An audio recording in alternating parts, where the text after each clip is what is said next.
Hello friends, कैसे आप सभी लोग। स्वागत है आप सभी का हमारे यूट्यूब चैनल इंग्लिश लिटरेचर 247 में। This is Hanif and today I am going to discuss some very important questions related to a very famous poem that is the second coming by W.B. Yeats। और इससे पहले हमने कई सारी topic पे discuss किया है MCQs के माध्यम से। यदि आप उन वीडियोज़ को देखना चाहें तो आप प्ले लिस्ट में जाकर वहाँ से देख सकते हैं। बिहार एस्टेट के नाम से प्ले लिस्ट है। और आज की वीडियो में हम सेकंड कमिंग से रिलेटेड कुछ इंपॉर्टेंट क्वेश्चंस को डिस्कस करेंगे। So if you are preparing for Bihar STET then this video is going to be fruitful for you. And if you want to join our Telegram channel the link is in the description box, और वहाँ से आप हमारे Telegram channel को join कर सकते हैं। तो चलिए हम शुरू करते हैं अपने आज के इस वीडियो को। हमारा फर्स्ट क्वेश्चन है, what is the central theme of W.B. Yeats poem the second coming. जो सेकंड कमिंग होती है ये बेसिकली जीसस क्राइस्ट के सेकंड बर्थ से रिलेटेड है। तो ये कहना चाहते हैं सेकंड कमिंग की थीम क्या है आपको बताना है। तो फर्स्ट का हमारा सही आंसर हो जाएगा बी, यानी कि the anticipation of return of Jesus Christ. Jesus Christ के दोबारा आने के बारे में एक एंटिसिपेशन है, एक गेस है, इस वजह से सही आंसर होगा B. Next question is second, in the poem what does the falcon symbolise. Falcon की मीनिंग होती है बाज। तो जो बाज है वो क्या सिम्बोलाइज करता है इस पोम में। और सेकंड का हमारा सही आंसर ए होता है, यानी कि अथॉरिटी और कंट्रोल। ये अथॉरिटी की बात करता है या कंट्रोल की बात करता है। Next question is third, which literary movement is the second coming associated with. आपको बताना है कि जो पोम सेकंड कमिंग है ये किस लिटरेरी मूवमेंट से संबंधित है। तो थर्ड का हमारा सही आंसर हो जाएगा सी, यानी कि मॉडर्निज्म से संबंधित है। Next question is fourth, according to the poem what is described as being loosed upon the world. ये जो वर्ड यूज़ किया गया है पोम में, लूज्ड अपॉन द वर्ल्ड, इससे क्या कहना चाहता है पोएट। फोर्थ का हमारा सही आंसर होगा फर्स्ट, यानी किओस एंड अनार्की। उसमें कहता है कि इस संसार में क्या है, किओस है, पैंडेमोनियम है, कन्फ्यूजन है, अनार्की है, अराजकता है। Next question is fifth, what biblical event does W.B. Yeats allude to in the phrase। allude की मीन्स तो उल्लेख करना।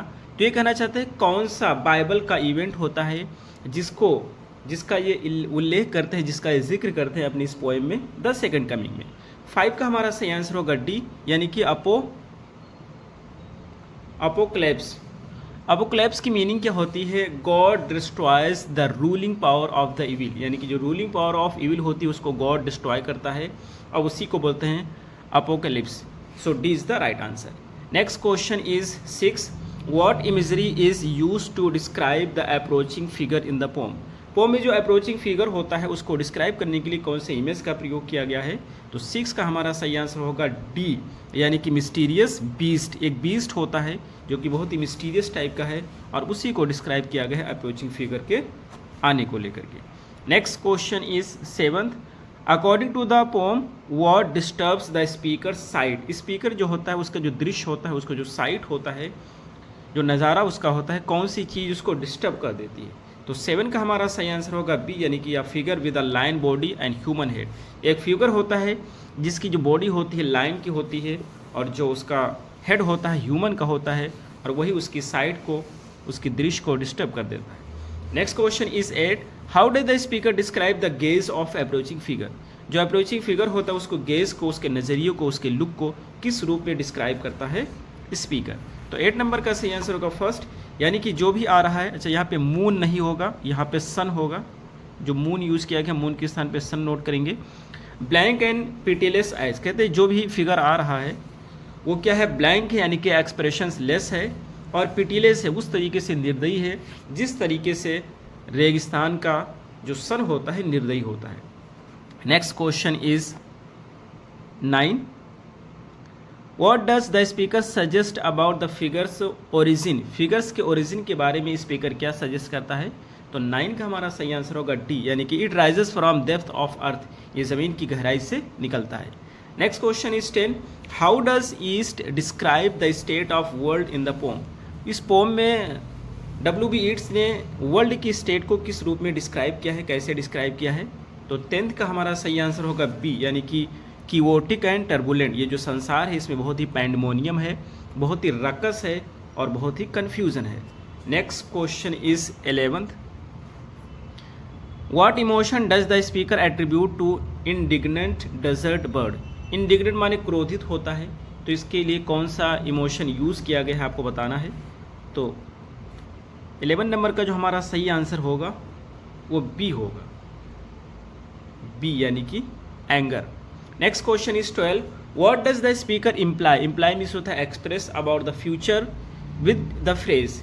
इस फ्रेज के साथ फ्यूचर को किस तरह से एक्सप्रेस करता है, slouches towards Bethlehem to be born. तो 12 का हमारा सही आंसर होगा सी, यानी कि the decline of civilisation is inevitable. Inevitable यानी कि जो होने ही वाला हो, यानी कि सिविलाइजेशन का पतन होने ही वाला है। Next question is 13th, What does the phrase merely anarchy is loosed upon the world suggest in the poem। ये जो फ्रेज यहाँ पर यूज़ किया गया है merely, merely मीन्स होता है सिर्फ या only, अनार्की मीन्स हो जाता है अराजकता, is loosed upon the world यानी कि जो संसार है, इस संसार में हर जगह अनार्की आपको दिखाई दे रहा है, हर जगह अराजकता फैला हुआ है। तो इससे क्या कहना चाहते हैं, 13 का हमारा सही आंसर हो जाएगा ए, यानी कि state of absolute chaos and disorder, पूरी तरह से किओस है और डिसऑर्डर है संसार में, कहना चाहता है poet. Next question is 14, what does the term ceremony of innocence refer to in the poem. ये जो यहाँ पे यूज़ किया गया है टर्म है सेरेमनी ऑफ इनोसेंस, इससे क्या कहना चाहता है पोएट। तो 14 का हमारा सही आंसर होगा डी, यानी कि metaphor for the childhood innocence. Childhood innocence के लिए मेटाफर यूज़ किया गया है। और नेक्स्ट क्वेश्चन हमारा है 15 नंबर का क्वेश्चन है कि which word best describes the tone of W.B. Yeats poem the second coming. The second coming का टोन क्या है आपको बताना है। तो 15 का हमारा सही आंसर होगा बी, यानी कि जो टोन है वो मेलंकोलिक है। पोएट है, उदास हो रहा होता है क्योंकि लोग का फेथ खत्म हो चुका है रिलीजन पे। नेक्स्ट क्वेश्चन इज 16 है, what does the phrase somewhere in sands of the desert evoke in the poem. ये कहना चाहते हैं फ्रेज जो यहाँ पे यूज़ किया गया है फ्रेज है somewhere in the sands of the desert, इस फ्रेज से क्या सजेस्ट करता है पोएट, क्या कहना चाहता है। तो 16 का हमारा सही आंसर होगा फर्स्ट, यानी कि a sense of mystery and foreboding. Foreboding की मीनिंग क्या होती है, फोरबोर्डिंग की मीनिंग होता है a feeling of evil to come, यानी कि कुछ गलत होने वाला है, ये कुछ गलत होने का संकेत है। तो यहाँ पर एक सेंस दिखता है कि कुछ गलत होने वाला है, इसलिए हमारा सही आंसर होगा first. Next question is 17, what does the phrase reel shadow of the indignant desert bird suggest. ये जो फ्रेज है reel shadow of the indignant desert bird, ये क्या सजेस्ट करता है एटमॉस्फेयर के बारे में। तो 17 का हमारा सही आंसर होगा ए, यानी कि a sense of chaos and confusion, ये is the right answer. Next question is 18 और 18 नंबर का है कि what does the phrase the darkness drops again symbolize in the poem. The darkness drops again, इसका क्या मतलब है आपको बताना है। और 18 नंबर का हमारा सही आंसर होगा ए, यानी कि रिटर्न टू इग्नोरेंस एंड ओबिलियन। ओबिलियन की मीनिंग क्या होती है, ओबिलियन मीन्स होता है फॉरगेटफुलनेस, तो फॉरगेटफुलनेस की तरफ, इग्नोरेंस की तरफ वापस होना।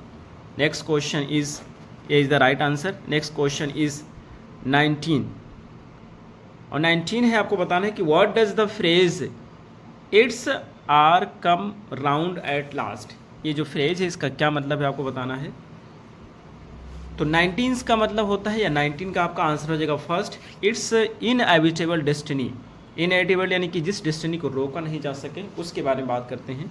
Next question is 20th, what is the significance of the location Bethlehem. जो पोएम में एक लोकेशन यूज़ किया गया उसका क्या सिग्निफिकेंस है, उसका क्या महत्व है। तो 20 का आपका सही आंसर हो जाएगा ए, यानी कि it represents a place of birth and renewal. ये जीसस क्राइस्ट के बर्थ का और ये संसार में चेंज होने का, रिन्यू होने का एक जगह है जो सिग्निफाई करता है। Next question is 21, in the line turning and turning in the widening gyre, what figure of speech is employed to emphasize the repetitive cyclic nature of the event. ये कहना चाहते हैं कि ये जो वर्ड पोम में यूज़ किया गया है, स्टार्टिंग की लाइन है turning and turning in the widening गायर, इसमें कौन सी फिगर ऑफ स्पीच यूज़ की गई है। तो 21st का हमारा सही आंसर होगा फर्स्ट, यानी कि metaphor. Next question is 22nd, which figure of speech is utilised in the phrase. इसमें कौन सी फिगर ऑफ स्पीच यूज़ की गई है। फैल्कन के नॉट हियर द फैल्कनर, यानी कि जो बाज है वो अपने बाजीगर को नहीं सुन पा रहा है। पॉइंट बेसिकली ये कहना चाहता है कि जो बाज है उसने अपना कंट्रोल, जो बाजीगर है उसने अपना कंट्रोल खो दिया है बाजीगर से। तो इसमें कौन सी फिगर ऑफ स्पीच यूज़ की गई है? तो 22 का हमारा सही आंसर हो जाएगा बी, यानी कि पर्सनिफिकेशन, क्योंकि बास को एक व्यक्ति की तरह ट्रीट किया जा रहा है। Next question is 23rd, what figure of speech is evident in the line? इस लाइन में कौन सी फिगर ऑफ स्पीच यूज़ की गई है? और लाइन है the best lack all conviction, यानी कि अच्छे लोगों में फेथ की कमी है, कन्विक्शन में कमी है। While the worst are full of passionate intensity, जबकि जो बुरे लोग हैं वो पैशन से, वो इच्छा से, वो चाहत से भरे हुए हैं। तो देखिए दो कंट्रास्ट की बात कर रहे हैं, दो स्टेटमेंट एक दूसरे का कंट्रास्ट कर रहे हैं, इस वजह से 23rd का क्या होगा? बी होगा, पैराडॉक्स। पैराडॉक्स यानी कि विरोधाभास। And the last question is 24, which figure of speech is employed in the phrase reel shadows of indignant desert bird? इसमें कौन सी फिगर ऑफ स्पीच यूज़ की गई है? तो 24 का हमारा सही आंसर होगा फर्स्ट, यानी कि मेटाफर। तो ये रहे हमारे आज के क्वेश्चन। हमें उम्मीद है आपको जरूर समझ आए होंगे। फिर मिलते हैं अगली वीडियो में। Till then take care, have a good time.